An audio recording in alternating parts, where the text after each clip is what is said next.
Obrigado, Renata. É bom ouvir isso. Isso me motiva mesmo. Ver meus discípulos aqui, o Rafael, a Mônica. O pessoal está chegando, que bom. Eu me converti em 1994 e decidi ser cristão até hoje. Eu sempre fui muito dedicado à obra de Deus, sempre fui muito temeroso, eu sempre tive muito cuidado. Nunca fui uma pessoa extremamente santa, mas talvez eu tenha sido um pouquinho acima da média em relação a temor, em relação a cuidados. Tanto que eu me casei virgem, né? Já sendo crente. Mas não demorou para eu me tornar pastor. 9 anos depois da minha conversão eu já era pastor. Por quê? Porque o tempo passa rápido. Eu fui chamado, eu me casei no ano 2000. E 2001, 2002 eu já era pastor.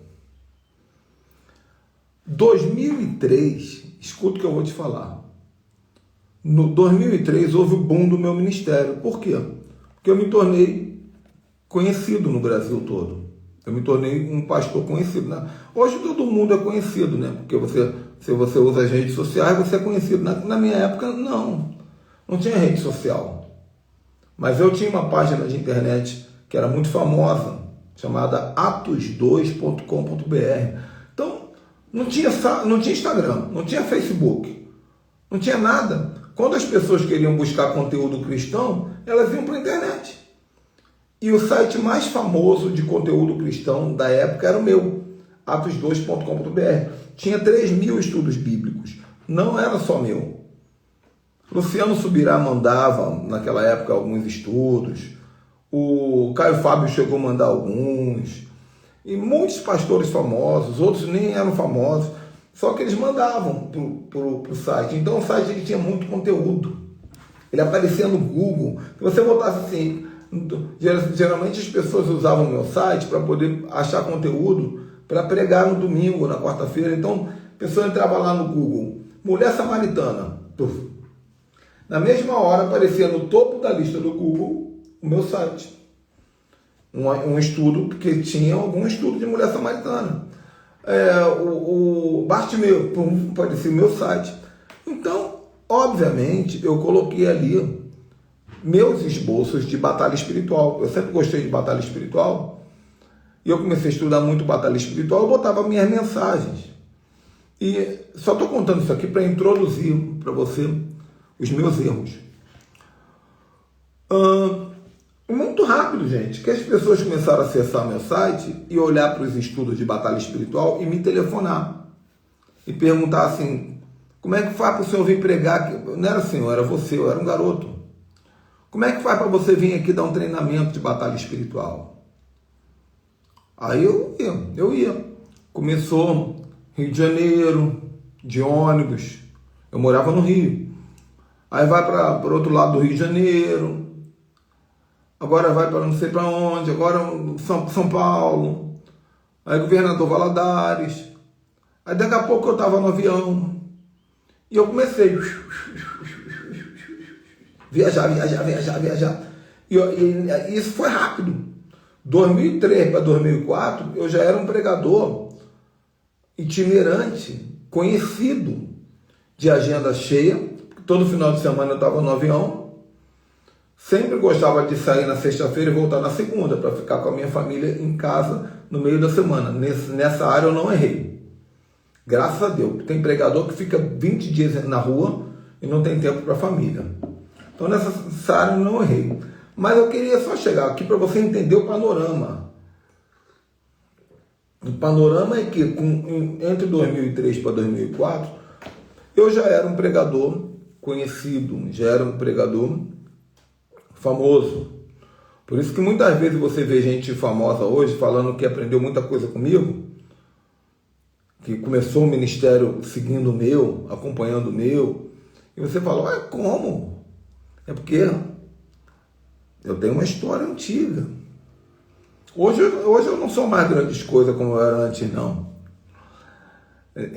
Se for tratar que se grandes coisas é um pregador famoso, está sempre de agenda cheia, eu sou o pior de todos, né?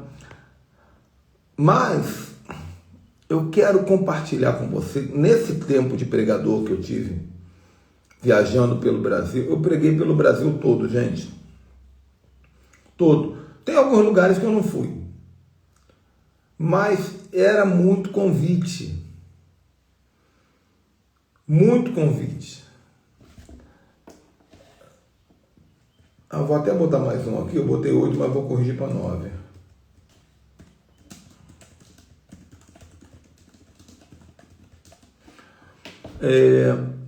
Então, nesses anos, vamos botar aí, cerca de 11 anos 21 anos de ministério, eu cometi vários erros e eu quero compartilhar com vocês, tá bom?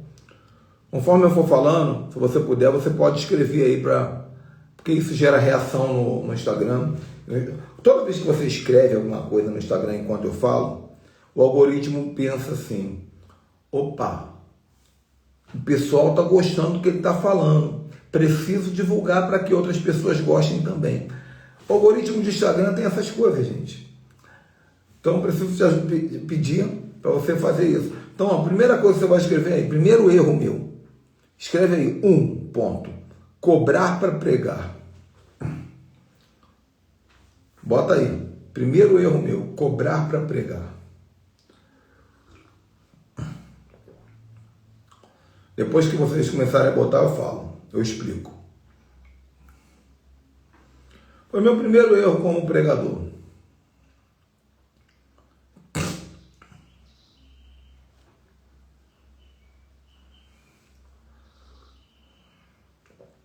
Obrigado. Já temos uma pessoa que escreveu, já tá bom. Gente, vou falar uma coisa para vocês. Não é que eu era ganancioso, eu acho que eu não era. Mas é uma cultura que eu aceitei essa cultura e não devia ter aceito. Eu tenho todo o direito, quando alguém me convida, de dizer assim: olha, eu gostaria de ficar num hotel. Eu tenho todo o direito, sabe por quê? Porque já me botaram em hotel de prostituta. Já botaram, me botaram em hotel de prostituta. Eu cheguei no hotel cansadão depois do voo, liguei a televisão, tava lá o bicho pegando lá na televisão. A porta bateu, apareceu a mulher: quer alguma coisa? E eu falei: pastor, me tira daqui, pastor. Me bota debaixo da ponte, mas me tira daqui. Então, me botaram também na casa de irmãos que, por mais gente boa que seja, não tem entendimento de como receber um hóspede. Fica entrando no teu quarto toda hora, fica falando pelos cotovelos, você precisa de um tempo com Deus. Então não tem nada de errado em você pedir um hotel. Não tem nada de errado em você dizer assim: eu vou pregar, eu moro no Rio de Janeiro, eu vou pregar na Bahia, eu vou de avião. Não tem nada de errado. Eu vou de quê? De bicicleta, de jumento? Não, de avião. Não tem nada de errado. Agora,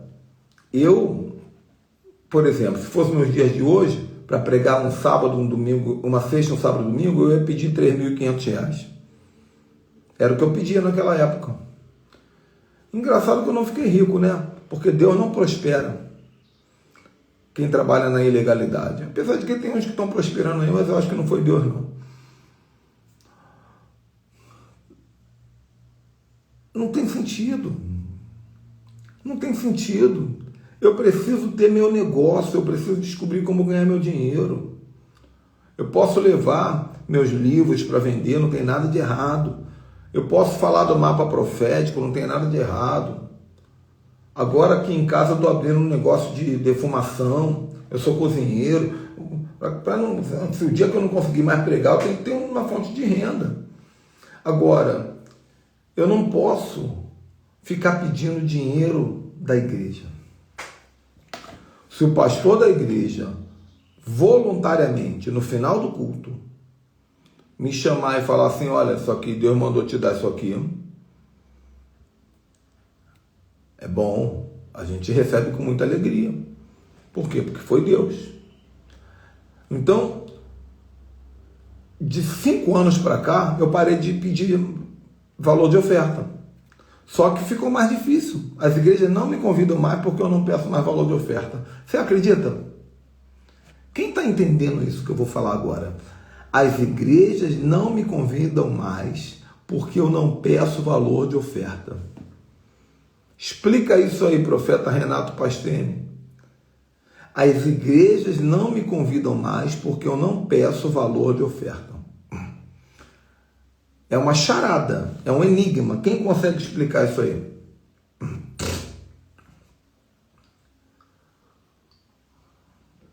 Como eu não quero que a live termine só amanhã, eu já vou explicar. Quando eu pedi oferta, eu falava assim, a oferta é, estou dando um valor atualizado, a oferta é R$3.500 pelo final de semana. Quem tem, tem. Quem não tem, não tem. O que é combinado não é caro. Papo reto. Agora, quando alguém me chama para eu pregar, a pessoa me pergunta assim, quanto é para o senhor pregar aqui? Aí eu respondo como um profeta. E eu digo assim, querido, toda palavra tem um preço no mundo espiritual. Sabia disso, gente? Isso que vocês estão ouvindo aqui tem um preço. Toda live que você assiste para minha tem um preço. Toda palavra tem um preço no mundo espiritual. Aí ele, não, pastor, me explica melhor. Eu falo assim, você tem que entrar nas regiões celestiais em oração e perguntar a Deus quanto é que eu devo honrar o profeta. Só que é o seguinte, se Deus falar R$1,99, você faz um pix de R$1,99 para o profeta. Mas se Deus falar 10 mil, 20 mil, 30 mil, 100 mil, é o que você vai fazer. A pessoa fala assim, ai apóstolo, aí eu tenho medo. Eu falei, tem medo de quê? E se eu não souber conversar com Deus sobre isso? Eu falei, então aprende. Porque é muito mais fácil pedir o valor do que você ter um relacionamento com Deus. Então, a honra, ela é um comprometimento da igreja. E não é o que você acha que tem que dar. Não é o que você mede. Ou aquela velha história dizendo assim, ai pastor, eu sei que você merece muito mais, mas Deus sabe da nossa necessidade. Mas peraí, se você sabe que eu mereço muito mais, então por que você me trouxe? Então, tem que haver um jogo de bom senso dos dois lados. Porque senão o profeta fica se despencando de um lado para o outro, para lugares que não estão prontos para honrar o profeta. Mas, de minha parte, eu me arrependo de ter cobrado para pregar. Hoje eu não cobro. Investigo a igreja, sondo a igreja. Se eu sentir que é uma furada, não por causa de dinheiro, uma furada, a igreja não tem condição de me receber, não tem condição de me hospedar, não tem condição de me alimentar, né? Tem 7 pessoas lá, porque o cara que tem 7 pessoas na igreja quer que eu pregue durante uma semana inteira. Tudo isso a gente vai medindo. Mas eu me arrependo do tempo que eu cobrava para pregar. Fato. Deu para entender, sim ou não? Segundo erro. O segundo é mais sério.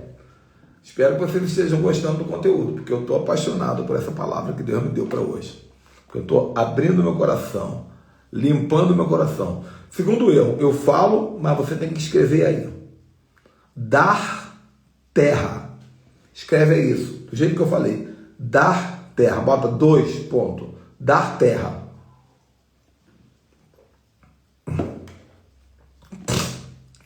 Dar terra. Estou esperando.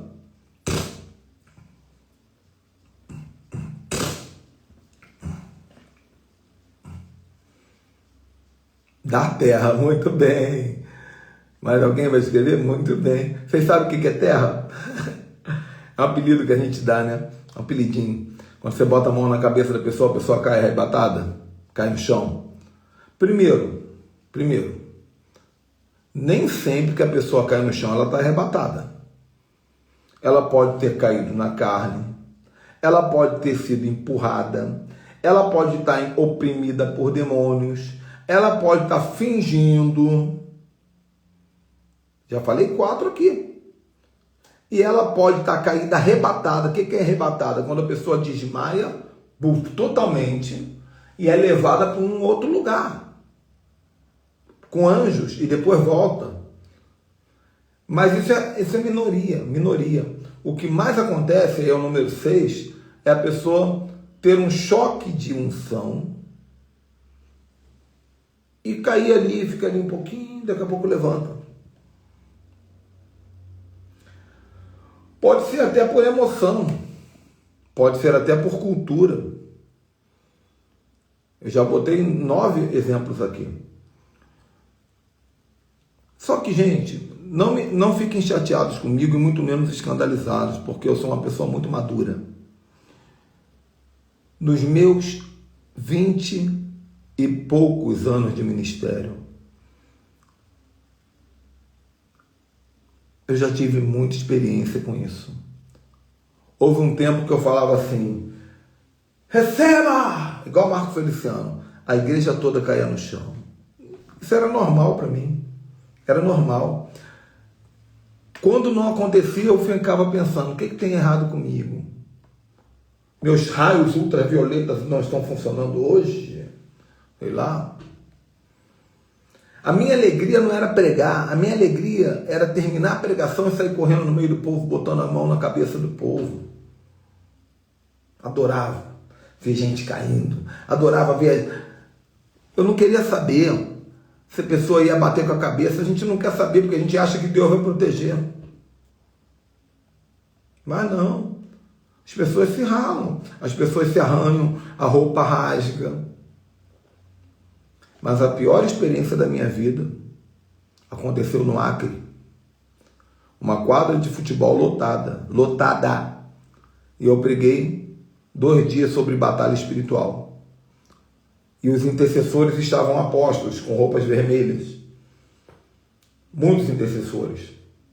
E no final, o líder do evento falou assim: apóstolo, antes de terminar, já era meia-noite e pouco, ore pelos intercessores, porque não deu tempo do Senhor orar por eles. A igreja lotada. Eu botei os intercessores em fila. Falei: faz uma fila aqui no corredor. Eu tirei o terno e fui correndo do primeiro ao último, passando o terno na cabeça deles. Rega! Eles caíram igual dominó. Todo mundo caiu. De repente eu escutei no meio disso um barulho. Buf! Quando eu escutei o barulho, todo mundo se afastou. E no meio da roda, uma mulher deitada no chão. Olho apagado, fechado. Eu abaixei, medi o pulso dela.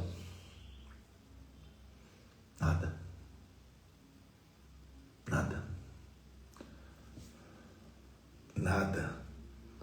Batimento cardíaco.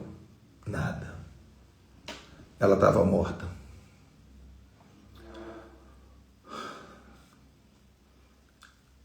Eu ajoelhei do lado dela, botei o terno em cima da minha cabeça para esconder meu rosto de vergonha. E eu comecei a chorar e falar: Deus, me perdoa. Nunca imaginei que isso pudesse acontecer. Mas eu te imploro, se o Senhor devolver a vida para essa mulher, eu vou amadurecer. Eu vou amadurecer. Não demorou e essa mulher fez assim, ó. Levantou, cheia de dor na cabeça, cheia de dor. Encaminhamos ela ao hospital para fazer uma tomografia. No dia seguinte eu fiquei sabendo que estava tudo bem, para a honra e glória de Jesus. E nunca mais eu cometi esse erro. E olha, eu nunca botei a mão na cabeça de ninguém. Eu sempre tive o hábito de orar assim, ó, de longe. Eu venho com a mão assim, pega, receba, sem encostar. Mesmo assim as pessoas caíam. Você nunca vai ver um vídeo meu empurrando alguém. Você nunca vai ver um vídeo meu botando a mão na cabeça de alguém empurrando, botando a mão na barriga empurrando, você nunca vai ver. Mas mesmo assim, eu cheguei a uma conclusão. Se Deus quiser arrebatar uma pessoa, que Ele venha e vai lá e arrebate. Eu não quero ser esse canal. Porque eu não fui chamado para ser um arrebatador, eu fui chamado para ser um pregador. Eu fui chamado para ser um profeta de Deus. A minha responsabilidade com pessoas é muito grande. Sabe, não estou dizendo que é errado, não estou dizendo que é do diabo, de jeito nenhum. Eu respeito. Eu respeito. Até hoje, quando eu ando no meio do povo, as pessoas às vezes caem, sem eu tocar, sem eu olhar para elas. Mas não tem nada a ver com uma ação minha. Não tem nada a ver. Então, quando eu digo, primeiro arrependimento foi de cobrar para pregar. Se alguém me pagar, não foi ação minha. Segundo, foi de dar o terra, né? O terra. Se acontecer, não foi uma ação minha. Terceiro erro. Vamos ficar mais leve um pouquinho a conversa. Vamos amaciar para esquentar de novo. Vamos convidando pessoas. Escreve aí, terceiro, número 3, bota aí, 3, ponto. Usar terno. Bota aí. 3, ponto, usar terno.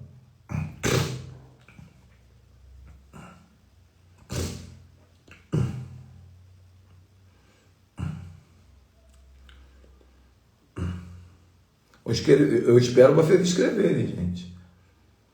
Obrigado, Renata. Daqui a pouco essa live vai para o YouTube também. Usar terno. Gente, eu me arrependo de ter usado terno. Terno é roupa para executivo. Terno é roupa para um empresário. Terno é roupa para usar talvez num casamento. Você já percebeu como é que o crente fica feio de terno? Porque a gente nem sabe usar terno, gente. O crente vai para a igreja com o terno usando a botina do trabalho. O sapato nem combina com o terno, as calças largas, o paletó largo. A gravata não sabe nem dar um nó de gravata. Ou às vezes só dá um. Tem uns que vêm com aquela gravatinha pequenininha aqui, o outro vem com gravatão. Eu sei que é um hábito pentecostal. O pessoal vai para domingo para a igreja, todo mundo de terra. Só que não tem contexto. Foi uma libertação quando eu descobri que podia ser crente sem usar terno, sabe? A gente tem que estar bem vestido, tem que estar decente, tem que estar bem arrumado. Mas, sinceramente, o terno só dava trabalho. Eu viajava, eu tinha que ter um jeito de levar o terno sem amassar. E hoje os ternos são diferentes, mudou muito, né? Hoje a calça é mais slim, a calça é mais curta, é pescando siri. Mas de qualquer maneira, se um dia eu voltar a usar terno, vai ser um terno de altíssima qualidade e em um momento extremamente contextualizado com esse tipo de roupa, tá? Então, esse não é tão grave quanto os outros não, mas eu me arrependo. Se eu pudesse, eu não teria usado o terno antes. Nunca. Nunca. Esses dias eu tinha na minha gaveta aqui mais de 50 gravatas. Eu falei, vou me livrar desse negócio aqui. Eu me livrei desse monte de gravata. Para que esse monte de gravata, gente? Eu nem dei para ninguém, não. Joguei fora. Porque se eu vou dar para alguém, eu vou amaldiçoar o outro. O cara também já tem 50 lá. Eu vou dar 50 e ele vai ficar com 100 gravatas. Vamos lá. Mas não estou dizendo que eu nunca vou usar, mas algo vai ter que me explicar a importância de usar o terno e o momento oportuno para tal. Número 4. Esse vocês só vão escrever assim. Número 4, vocês vão escrever igreja.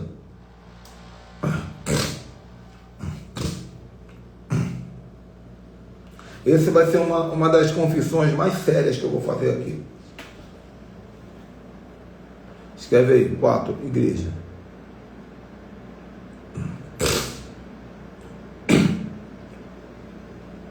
Muito bem. O que tem igreja? Ir para a igreja? Não, gente, não, nem tanto, acho que não. Igreja aqui é o fato de eu ter aberto uma igreja. Isso foi no ano de 2004 também, mais ou menos, ou 2003, eu não sei, acho que foi 2003, eu abri uma igreja na favela de Vigário Geral, no Rio de Janeiro. Como é que aconteceu isso? Chegaram 3 rapazes e uma moça na minha casa. Eu morava num bairro bom, no Rio de Janeiro. 3 rapazes e uma moça chegaram lá e falaram assim: a gente veio aqui que a gente conhece o teu trabalho na internet e a gente quer, Deus falou que você vai ser nosso pastor. E eu me empolguei. Aí comecei a fazer uns cultinhos na minha casa. Quando eu vi, eu estava me mudando para a favela, que era perto, favela de Vigário Geral. Eu nem percebi que eu estava me mudando, que a gente fica tão encantado com a nossa própria vontade. Aí me mudei para uma casa mal assombrada, gente, um lugar de Satanás, um lugar mal assombrado mesmo. E logo perdi o emprego, e mesmo assim, aos trancos e barrancos, eu comecei aquela igreja. Comecei a dar tudo que eu tinha por aqueles jovens, juntei ali umas 40 pessoas talvez, mas não fluiu. Gente, eu tenho pena de pastor. Eu não sou pastor. Eu sou apóstolo profeta. Eu tenho até medo de dizer que eu sou profeta, porque não é igual o Miguelzinho lá, não. Profeta de ministério, né? Sei lá, eu sou o que vocês quiserem, mas eu não sou pastor. Pastor, se ele não tiver um chamado exclusivo para pastorear a gente, ele só vai sofrer. E o pior, o coitado sofre dando murro em ponta de faca, ele não para, porque ele tá, a cabeça dele não, Deus me chamou, não abro mão, é por Deus, é para Deus. E Deus olhando lá de cima fazendo assim: chamei não, cara, ninguém mandou você ir para Vigário Geral, foi você que foi. Ninguém mandou você abrir essa igreja, você que foi. Eu lembro que quando eu fui registrar a documentação da igreja, nós encontramos uma contadora, aí chamamos ela lá na igreja com a liderança, fizemos uma reunião e ela cobrou um valor. Aí eu tirei do caixa da igreja um valor, paguei ela e ela sumiu com o dinheiro. E naquela hora o Espírito já estava falando: isso é uma prova de que eu não estou nesse negócio. Mas eu não queria saber, porque eu dizia para mim mesmo, eu abri essa igreja para honrar a Deus, sabe? Não honre a Deus com aquilo que Ele não pediu.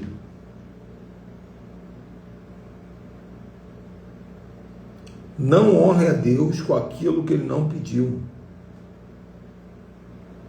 Deus não está interessado nas ofertas que o teu ego está oferecendo. Um pouquinho.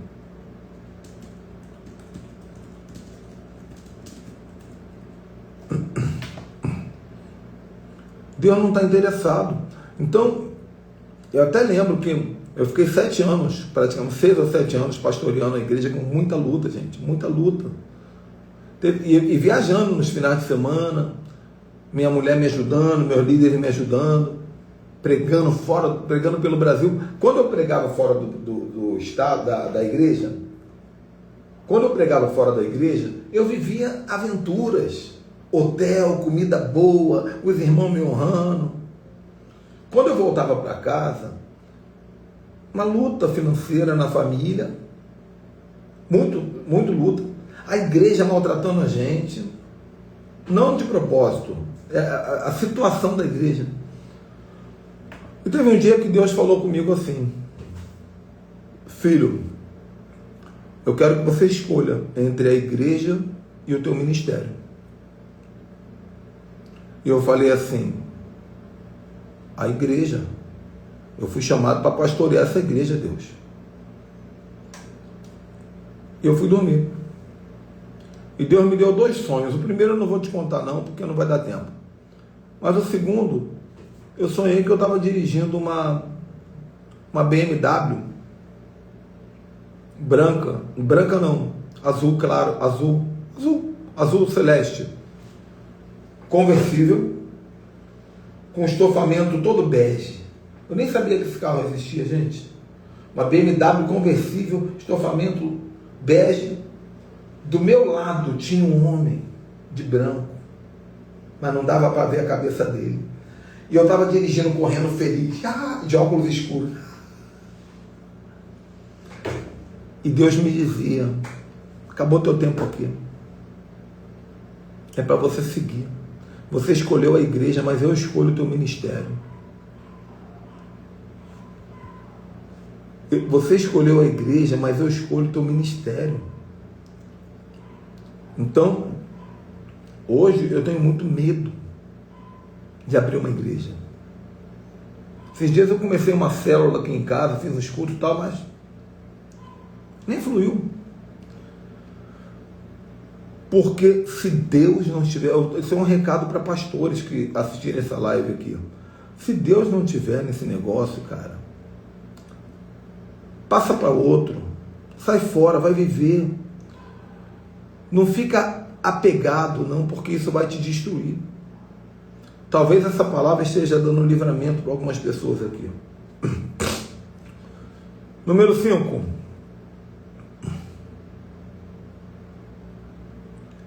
Ego. Bota aí, ego.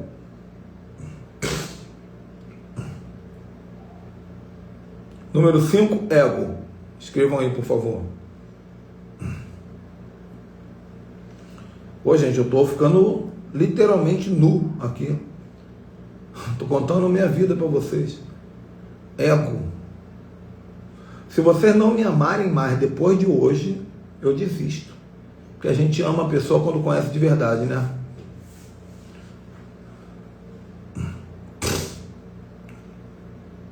Vou falar do meu ego. Teve uma época, um momento do meu ministério, que eu comecei a me achar o tal. Eu sempre fui um ótimo pregador. Isso é fato. Hoje eu entendo que além de Deus me usar, meu transtorno bipolar, ele me traz um superpoder chamado mega inteligência. Eu sou inteligente, para a honra e glória de Jesus, mas sou. Tem gente que é bonita, eu não sou, eu sou inteligente. Cada um tem o seu poder, né? Mas eu sempre fui um grande pregador. Se falasse para mim assim, daqui a 5 minutos você tem que pregar sobre tal, eu pregava. Eu sempre tive muita graça de Deus na minha vida. Então, isso gerou em mim, obrigado, Elsbeth, isso gerou em mim uma certa vaidade. Até porque a maior parte das igrejas que me recebiam com honra. Eu lembro de uma vez que eu cheguei numa igreja, tem muito tempo isso. O pastor me levou na sala de trás, assim, para comer uns frios, uns negócios que ele botou lá. E ele ficou olhando para mim com o olho brilhando, assim, gente, eu era um garoto. Por isso que eu fico olhando para esse Miguelzinho aí, pensando, esse menino deve estar destruído. O pastor ficou me olhando e ele falou assim: eu não consigo acreditar. O apóstolo Ricardo Ribeiro na minha igreja. Essas coisas nos destroem. Essas coisas nos destroem. Não foi a intenção dele. Mas, meu Deus, eu já tive faixa me esperando no aeroporto. Eu já tive grupo de igreja batendo palma esperando em aeroporto. Eles fizeram com carinho, mas qual a necessidade disso? Ofertas às vezes bem maiores do que eu esperava. Então começou a chegar ao momento em que eu comecei a pensar, realmente, eu estou chegando glória a Deus. E aí aconteceu uma coisa, gente. Sabe quando você tem essa bola de festa, né? O pessoal chama de bexiga, de balão, de bola, que você espeta ela e ela diminui? Eu fui pregar numa igreja, um domingo de manhã, eu fui indicado por um pastor. Eu nunca gostei de ir pregar indicado, porque ninguém sabe quem você é. Eu sempre gostei de ser convidado por alguém que tenha acompanhado o meu ministério, que o pessoal fala, o Ricardo está vindo aqui, vai ser bênção. Indicado. Mas tudo bem. Eu acho que foi a única vez que eu fui indicado. Uma igreja gigante, eu não posso dizer o nome dela, em Icaraí, ali perto de Niterói, ali no Rio de Janeiro, aqui no estado do Rio de Janeiro. Uma igreja grande. Eu cheguei lá, lotada a igreja. O pastor que me indicou sentou na frente com o pastor da igreja. O louvor, que unção, meu Deus, que unção. Quando chegou a minha vez de pregar, eu subi no púlpito e eu não percebi que o meu ego estava elevado. Eu li o texto que eu ia pregar, li o texto na Bíblia. Quando eu terminei de ler, a minha mente ficou totalmente em branco. Totalmente em branco. Aquela multidão me olhando. E eu não tinha ideia do que eu estava fazendo ali, do que eu ia falar. Quando eu olhei para o pastor que me indicou, ele abaixou assim, ficou sem graça. E eu pensei, meu Deus, o que eu vou fazer agora? Aí eu tive algumas ideias. A primeira ideia, eu pensei, vou cair no chão, vou fingir que estou arrebatado. Não posso, isso é pecado. É pecado, não posso. Vou cair no chão, vou fingir que estou endemoniado. Não posso também. Pecado. Aí eu pensei assim, já sei. Eu vou sair correndo daqui. Eu mirei na porta da igreja, corredor grande lá longe. Eu falei, mas eu vou correr. Eu vou correr igual o Forrest Gump, eu vou correr até a África, meu amigo, eu nunca mais vou voltar. Nunca mais eu quero ser visto por ninguém. De repente eu olho para frente e eu vi Jesus sentado no primeiro banco. E sabe o que ele falou para mim? Ele estava rindo. Ele balançava as pernas rindo. Ele olhou para mim e falou assim, prega agora.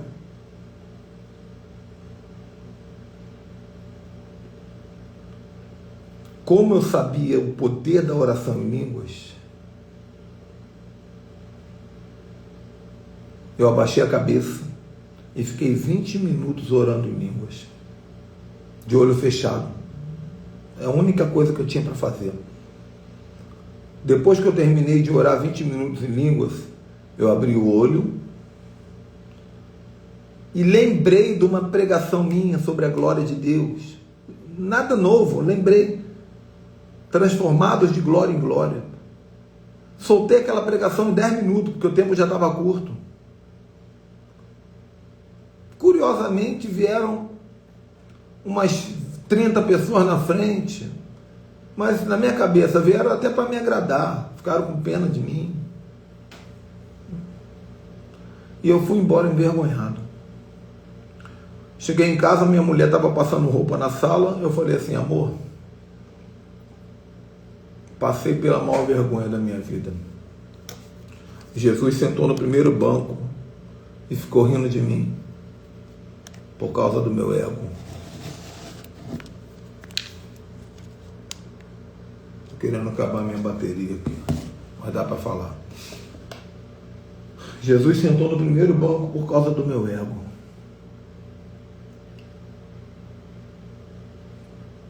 Acabou. Passei a semana toda depois me consagrando. Gente, eu acho que eu nunca me consagrei tanto. Eu acho que eu nunca me humilhei tanto. Aí, na semana seguinte, eu fui pregar em Volta Redonda, no Rio de Janeiro. 3 dias. No primeiro dia, Deus me usou com uma unção tão pura e legítima. Tão pura. Que no dia seguinte de manhã, no sábado de manhã, eu andava na rua. Os comerciantes da rua, uma rua grande, principal. Os comerciantes da rua olhavam para mim do nada e jogavam propriedades em cima de mim. Jogavam coisas, bens, mandavam eu entrar, mandavam eu escolher. Aí eu entendi qual era o caminho, a unção sem o ego. Para a honra e glória de Jesus, 1 ano depois, meu telefone tocou e um homem falou assim: senhor, lembra que o senhor foi pregar numa igreja, o senhor estava no altar e o senhor esqueceu a mensagem? Eu falei: lembro, claro que lembro. O senhor lembra que foi um grupo na frente? Eu falei: claro que eu lembro. Aí eu estou te ligando para testemunhar. Naquele dia eu estava com um revólver nas minhas costas, na minha cintura.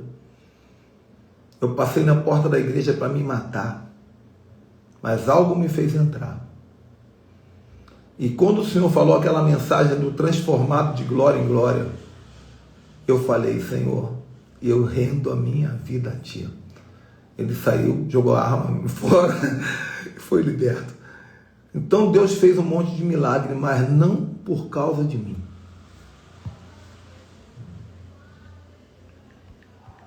Não por causa de mim. Amém, gente? Querem mais um pouquinho? Dá tempo ainda? Sim ou não?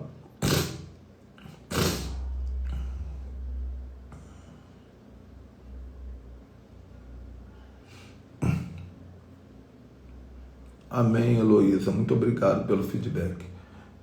Querem mais um pouquinho? Ótimo. Escreve aí, número 6. Demônios.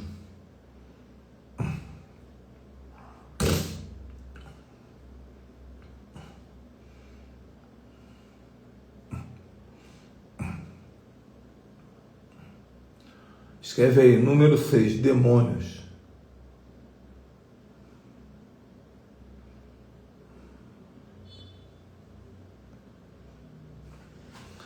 Então, gente, essa aqui também é muito séria. Como o meu ministério era de libertação, eu sou um dos pioneiros em batalha espiritual do Brasil. Eu já fui um dos 5 principais nomes do Brasil em batalha espiritual, junto com o Neuto Tioca, Daniel Mastral e mais 2 e eu. Eu pregava muito de batalha espiritual. Meu trabalho principal era dar treinamento de batalha espiritual. Só que, imagina você ir numa igreja, gente, para ficar 3 dias falando sobre como funciona a pombagira, preto velho, chucaveira, tranca-rua, Zé Pilintra, como é que funcionam os orixás, como é que são os comportamentos dos demônios, como é que são isso. Imagina, gente. É isso. Será que é isso que Deus quer? Será que Deus quer que o povo entre na igreja para você botar uma foto no telão de um Zé Pilintra e explicar por que ele se inclina no poste? Eu não sabia, mas eu fiquei muitos anos fazendo isso. Muitos anos. Até o dia que eu estava pregando e eu deixei no PowerPoint a foto dos demônios que eu ia trabalhar. E eu estava fazendo um louvor. E às vezes Deus me usa no louvor. A glória estava descendo. De repente, quando a glória estava descendo, eu pensei: está na hora de pregar. Eu olhei para trás para ver qual era a mensagem, qual era a imagem, para eu lembrar. Quando eu olhei para trás, o Espírito Santo falou assim: e agora? O que você escolhe? Continuar com a glória ou entrar nos demônios? Aí eu falei para a igreja assim: pessoal, o Espírito Santo acabou de me perguntar, a gente mantém a glória ou fala dos demônios? Pessoal, a glória! A glória! Eu falei: então desliga o PowerPoint. A glória desceu e foi até quase 5 da manhã. Foi uma explosão de poder. Sabe? Eu tenho visto muita gente que já fala mais de demônio do que deveria. não posso citar nomes, que alguns são até amigos. Você conversa com a pessoa, é só demônio, só trono, só frequência, só maldade, só... Vou falar uma pessoa que, como não é minha amiga, pelo contrário, ela me persegue, uma tal de Eline que tem aí. A mulher toda, não posso falar, e quer ficar ensinando os demônios. Eu nem entrei no perfil dela esses dias, mas daí ela está falando da Lady Gaga, qual demônio que tem por trás, inventa uma maluquice, uma paranoia. Calma, gente. Calma. Eu já dei várias aulas aqui de autoridade espiritual. Estão no YouTube. Se você entender quem você é, o próprio Satanás pode aparecer na sua frente, ele não vai te tocar. Deus já me falou uma coisa: não chame mais de batalha espiritual, chame de autoridade espiritual. Eu não me sinto mais um mestre em batalha espiritual, porque batalha é para quem luta. Eu sou um mestre em autoridade espiritual. Eu fui levado ao segundo céu e eu vi os demônios sem armas, os demônios nus. Eu já contei esse testemunho várias vezes aqui. Eu me arrependo de ter dado tanta ênfase a demônios durante tantos anos. Por isso que quando eu faço o mapa profético de vocês, eu gostaria que todos vocês adquirissem, eu vou falar das frequências que o trono do mês, nós entramos no mês de Ar, tem a frequência de cura. A tribo de Issacar, uma frequência profética, uma frequência de riqueza. Eu não preciso falar qual é o trono do zodíaco que tem por trás disso. Eu não preciso falar qual é o orixá que tem por trás disso. Isso não interessa, porque muito mais é o que Deus tem para te dar.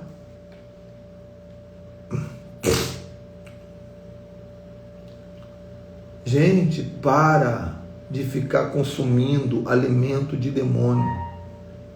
Você nunca vai ser próspero, você nunca vai ser rico, você nunca vai ser feliz, você vai ser apenas um paranoico gospel.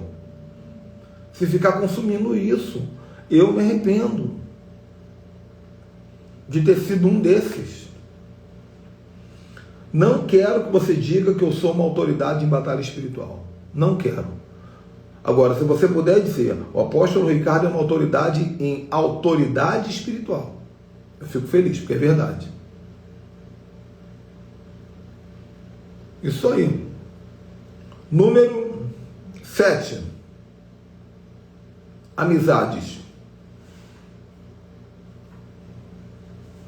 Bota aí, 7, amizades. Eu vou só até o 9. Já está acabando, gente. Eu estou muito feliz com esse conteúdo.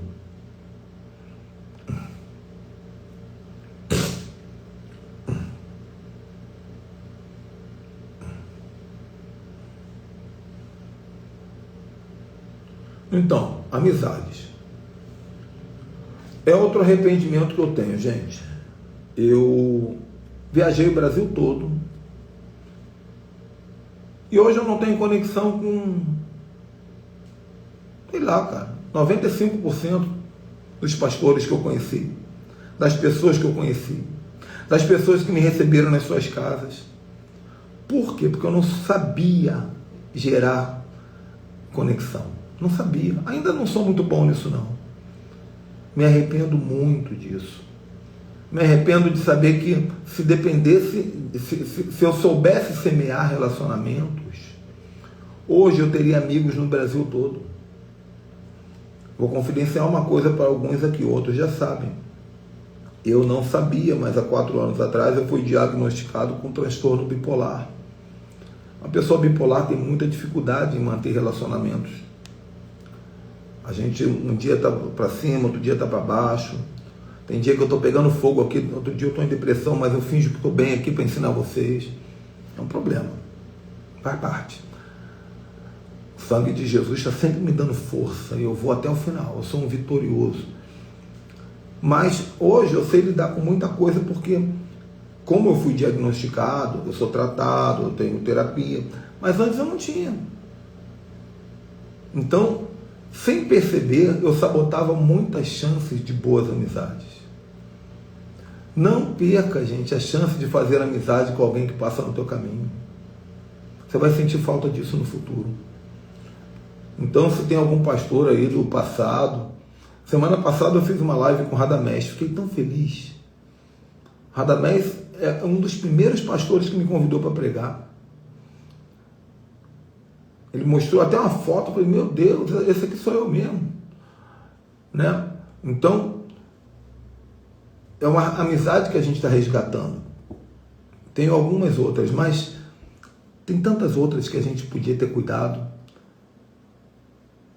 Depois que passa o prazo, passa a validade, só Deus para fazer, entendeu?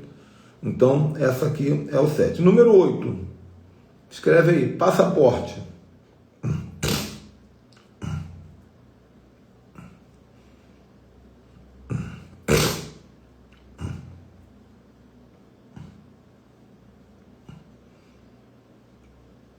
Falta pouco.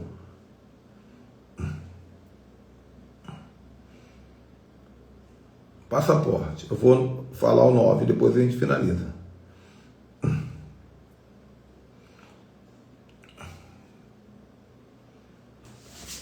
O meu tá aqui, ó. Dentro da Torá. Ó. Uma coisa linda aqui, ó. Você tem que ter um desse. Tá?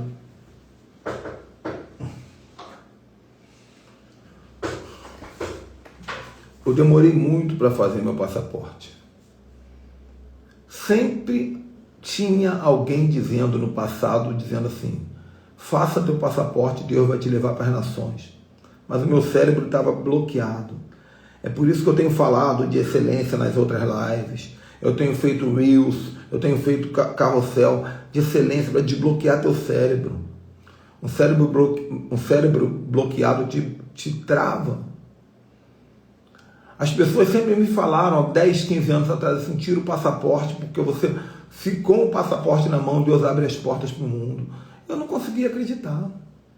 Eu não conseguia acreditar. Só no meio na pandemia, no início para o meio, que o profeta Amaro, o grande profeta, antes de morrer, falou para mim, tira o passaporte que você vai para Israel. Aí o Judson de Oliveira me ligou e falou assim, tira o passaporte que você vai para Israel. Aí do nada eu ganhei o dinheiro para ir para Israel. Aí eu comprei a passagem. Aí eu falei, agora eu vou ter que tirar o passaporte. Comprei a passagem. Mesmo assim eu não conseguia tirar a bunda da cadeira, vocês acreditam? Não conseguia. Aí eu chamei minha esposa e falei, amor, eu preciso da tua ajuda. Me arrasta, descobre onde é o lugar. Eu acho que é lá no Rio, que eu moro na região do Lago do Rio. Eu acho que é lá no aeroporto Galeão, que dá entrada, me arrasta até lá e me faz tirar esse passaporte. Ela deixa comigo. Ela entrou na internet, 5 minutos e descobriu que o negócio é 20 minutos aqui de casa. Vamos lá, fui. Tirou uma foto, preencheu os dadinhos, volta daqui uma semana, voltei. Passaporte na mão. Depois disso, eu fui para a Espanha, eu fui para Roma, eu fui para Portugal, eu fui 2 vezes para Israel. Esse ano eu ainda vou 2 vezes para Israel e vou uma para o Egito. Imagina se eu tivesse tirado o passaporte naquele tempo. Já teria ido para a Lua, gente. Uma dica que eu dou para você, tira o passaporte. Tira o passaporte. E número 9, lugares.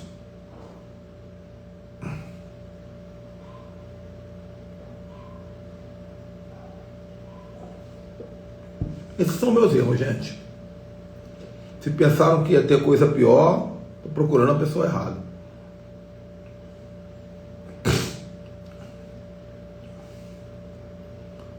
Lugares. Bota aí, lugares. Falei que é 8, mas tem um bônus aí, 9. que é lugares? É muito parecido com amizades. Eu viajei o Brasil todo e não aproveitei quase lugar nenhum. Você acredita nisso? Você acredita que eu fui em Bonito, no Mato Grosso, e não curti aquele lugar? Você acredita que eu fui em tantos lugares desse país, os lugares mais lindos que esse país tem, e não curti? Por quê? Porque eu falava para as igrejas assim, compra a passagem para eu chegar na sexta-feira de tarde, que eu prego sexta, sábado, domingo, e na segunda de manhã eu vou embora.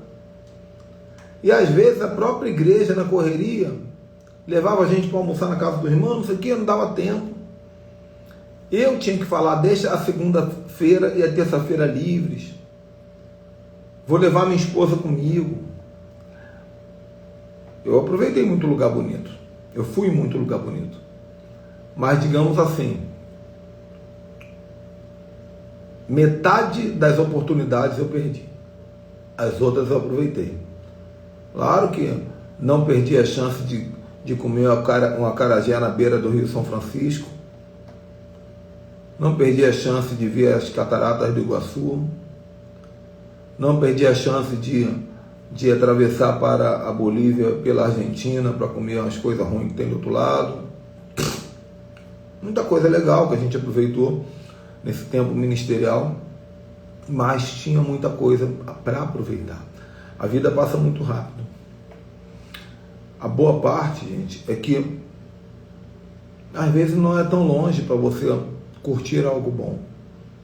Por exemplo, hoje eu moro na região dos Lagos do Rio de Janeiro. Eu moro exatamente 9 quilômetros da Praia do Forte, que é uma das praias mais lindas aqui, em Cabo Frio. 5 quilômetros depois tem Arraial do Cabo. 10 quilômetros depois tem Búzios. Eu preciso sempre me lembrar disso, me movimentar, porque senão a gente fica dentro de casa e o tempo vai passando. Não podemos cometer esse erro, tá? A boa notícia é que eu ainda sou jovem, né, gente? Minha mulher falou que eu rejuvenesci 10 anos, tirando a barba. Que seja. Então, se eu estava com 49, agora eu estou com 39. Que maravilha. Um garoto. Um garotão. Sou jovem, tenho muito para viver. Queria ir para Gramado, em Portugal. A irmã está dizendo. Gramado é logo ali, gente. É só se organizar. E Portugal também, é só se organizar. Organiza e vai. É que eu não tenho dinheiro. Dinheiro Deus manda. Se organiza. Vamos para Israel comigo, todo mundo. Tem caravanas, tem 3 caravanas abertas. Então, dentre esses erros todos que eu cometi, por que eu ainda estou aqui? Primeiro, porque eu sempre amei e honrei a palavra de Deus.